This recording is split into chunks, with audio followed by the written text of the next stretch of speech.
Thank you for choosing to partner with me in getting my book published.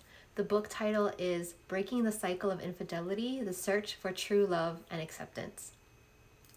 God asked me to share my story of infidelity and abuse in order that other women who have suffered in silence may receive their healing through this book as well. Many women have been shunned for stepping outside the marriage while society says that it's acceptable for men. This should not be the case, especially inside the church. Jesus said to the woman caught in the act of adultery, "He who is without sin, cast the first stone," right? You'll notice that it was all men who were surrounding her with malicious intent. Like the man who was caught in the bed with her was nowhere to be found. Maybe he was out there with a stone. Anyhow, the double standard for sexual sin in the church ends today.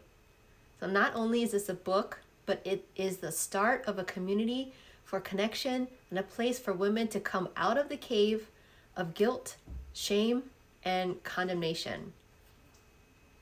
So no longer will women have to suffer in silence and not be able to process what the Lord has intended to be like dropped and left on the altar, right? We need to just find a way for these women to get over the guilt and shame finally.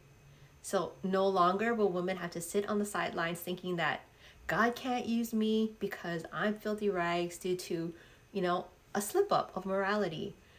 Not to take that lightly, but it's really the outcome of being unloved and abandoned as a child, right?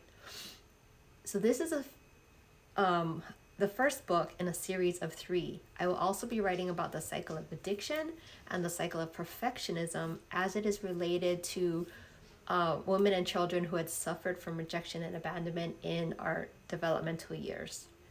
I will also be creating an organization for women to safely gather for those who have suffered the shun of infidelity, and it's going to be called the Scarlet-letter Society. I hope that you choose to partner with what God is doing in this movement to break generational curses of infidelity, starting with healing the mothers first. And thank you for your donation.